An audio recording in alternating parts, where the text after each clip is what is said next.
Hello friend, চলে এলাম দুপুরে খাওয়া দাওয়া নিয়ে। দেখা যাক কি কি আছে রান্না করি। চলো, এখানে ট্যাংরা মাছ দেখা যাচ্ছে, ডিম, ধনেপাতা আর চাল, অনেক কিছুই নিয়েছি যে যে মশলা লাগবে। আমার ট্যাংরা মাছ, এত বড় বড় ট্যাংরা মাছ কীভাবে কী রান্না করবো জানি না, তবে চলো দেখা যাক কীভাবে কী শুরু করা যায়। তবে আগে আমি সরু চালের ভাতটা বসাবো। ভাতটা হতে একটু টাইম লাগে, ততক্ষণে আমি সব মশলাগুলো গুছিয়ে নেবে। চলো, ওনারা দেখো ভাত বসিয়ে দিয়ে ভাতের মানে বলকে চলে এসছে তোমাদের সাথে গল্প করে করে। আর রান্না হবে আজকে ট্যাংরা মাছের ঝাল, ধনেপাতার বড়া আর ডিম ভাজি। বলো তো কেমন লাগছে রেসিপিটা? চলো তাহলে দুপুরে এদেরই খাওয়া দাওয়া শুরু করা যাক। তো উনুনে তো ভালোই জাল জ্বলছিল, তো আমিও দেখছিলাম কেমন জলে। যাই হোক, আমার সুন্দরবন থেকে কাঠ মানে এনে যে রান্না করা এত যে মজা লাগে, ভীষণ মজা লাগে। আর আমার কাঠগুলো কেমন বলো?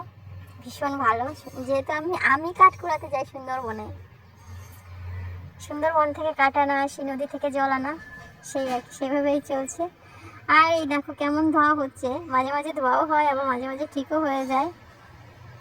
এভাবেই আমার রান্নাটা চলে আর কি। দেখাতে তো মানে দেখতে তো অনেকটা কম সময়ের ভিতর রান্না হয়ে যায়, কিন্তু আমার ক্যামেরার পিছনে না অনেকটা সময় লাগে এটা করতে। যাই হোক, ভালোবেসে করি তোমাদের জন্য, আমারও অনেক ভালো লাগে। ছোটোবেলায় ফিরে দেখার মতো, যে ছোটোবেলায় এটুকু করিনি, রিয়েলে কিছু করিনি, এখন তো সব রিয়েল। সেই বড় কিচেন নিয়ে দুপুর পর্যন্ত সময় কেটে যায়, তারপরে যতটুকু সময় পাই তখন এই ছোটো কিচেন নিয়ে বসে যাই। যাই হোক, ভালোই লাগে কথা বলতে বলতে। ভাতের মাঠটা গেলে নিয়েছি, এইভাবে কিছু সময় উনুনে রেখে দেব, তারপরে মাছটা ভাজি করব। দেখো কিছু সময় উনুনে রাখার পরে এমন জল জ্বলছে, রেখে দিয়েছি মাছটা মানে ভাতটা। তারপরে দেখো মাছে নুন হলুদটা মাখিয়ে নেব। নুন হলুদটা মাখানোর পরে কড়াইতে তেল দিয়ে মাছটা ভেজে নেব সুন্দর করে। বড় বড় মাছ নিয়ে এসেছি বাজার থেকে, ট্যাংরা মাছ। ট্যাংরা মাছের ঝাল খেতে ইচ্ছা করছে, তো সেই ট্যাংরা মাছের ঝালটাই করব আজকে। দেখো কড়াইতে কিন্তু ভীষণ গরম হয়ে গেছে, আজকে সর্ষের তেল দিয়েই রান্না হবে। এখানে সর্ষের তেল দিয়ে দিয়েছি। সর্ষের তেলটা কিছু সময় গরম করার পরে তারপর ট্যাংরা মাছগুলো একে একে মানে সবগুলো ট্যাংরা মাছই ছেড়ে দেবো। কারণ ট্যাংরা মাছগুলো কিন্তু বিশাল বড়, ক্যামেরাতে কিন্তু ছোট লাগছে, কিন্তু এত বড় বড় ট্যাংরা মাছ বাজারে খুঁজে পেতেই কষ্ট, এত বড় বড় ট্যাংরা মাছ। যাই হোক, এই মাছগুলো শুধু আমার মিনি কিচেনের জন্যই আনা, কেন আমার যে বড় কড়াই, এতে এই মাছ ছাড়া আর কোনো মাছই ধরবে না। তাই এই কড়াইতে কী মাছ রান্না হবে বুঝতে পারছিলাম না, তাই এত বড় বড় মাছ নিয়ে আসতে বলছিলাম। যাই হোক, নিয়ে এসছে বাজার থেকে, কোনো সমস্যা হয়নি বড় বড় মাছ নিয়ে আসতে।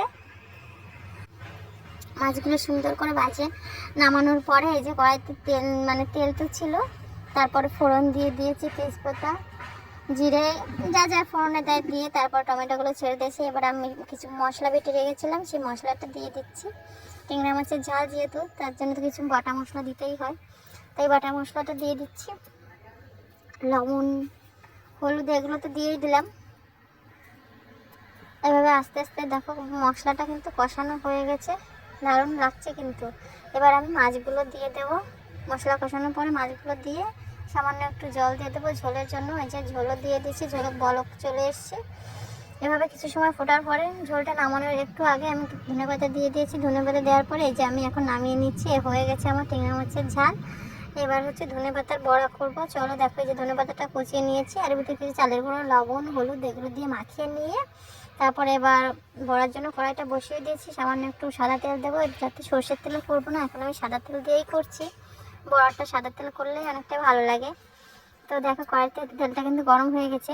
এবার আমি এই বড় বড় করে বড়াগুলো দিয়ে দিচ্ছি। দেখো কত বড় বড় বড়া, ধনেপাতার বড়া। কে কে খেয়েছে অবশ্যই কিন্তু কমেন্টে জানাবে, আর কেমন লাগছে সেটাও কিন্তু জানিয়ে যাবে।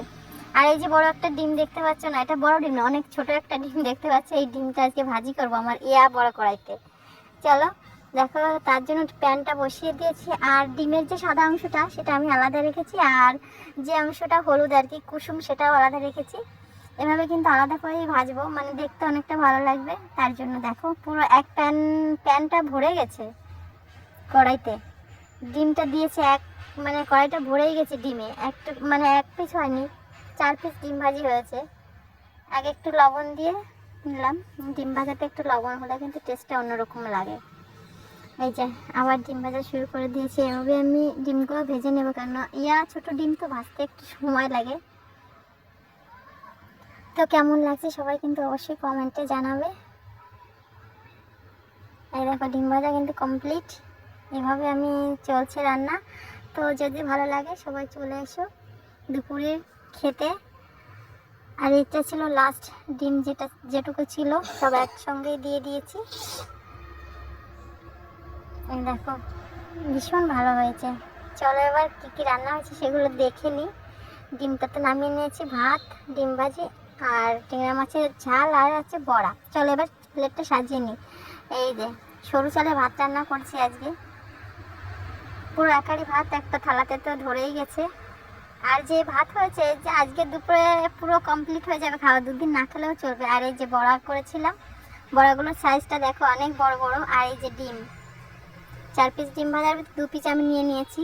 আর পুরো মাছের ঝোলটা পুরোই নিয়ে নেব। তো কেমন লাগছে সবাই একটু কমেন্টে জানিও। ভিডিও এই পর্যন্তই। আর যদি ভালো লাগে তাহলে অবশ্যই কমেন্ট করো। সবাই ভালো থাকো, সুস্থ থাকো, টাটা।